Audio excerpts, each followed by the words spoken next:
Magandang umaga, kumusta po? Narito po ulit ang update natin para sa lagay ng ating panahon ngayong umaga po ng October 8, 2023 na kung saan sa ngayon po ay patuloy pa rin natin na binabantayan ang LPA at bagyo na nasa silangang bahagi po ng ating bansa.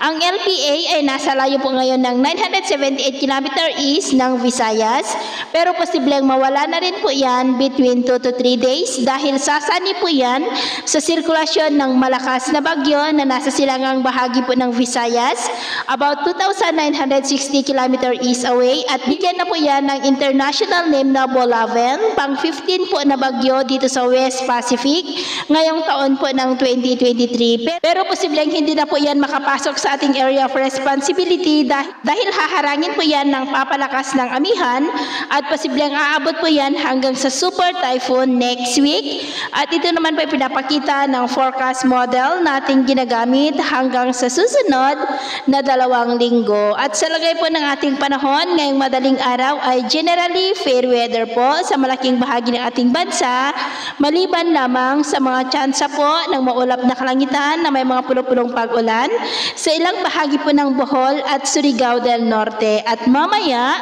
ay sisikat po ang araw sa malaking bahagi ng ating bansa, maliban lamang sa tsansa ng maulap na kalangitan na may mga pulo-pulong pag-ulan sa ilang bahagi po ng Central Visayas. At mamayang hapon, mas mataas na muli ang tsansa ng maulap na kalangitan na may mga pulo-pulo na mahina hanggang sa katamtaman na mapag-uulan sa iba't ibang bahagi po ng ating bansa. Kaya kung lalabas tayo sa ating mga tahanan, ay ugaliin naman po natin lagi ang magdala ng kahit anong panangga natin sa init ng araw at proteksyon na rin po sa mga biglaang buhos ng ulan.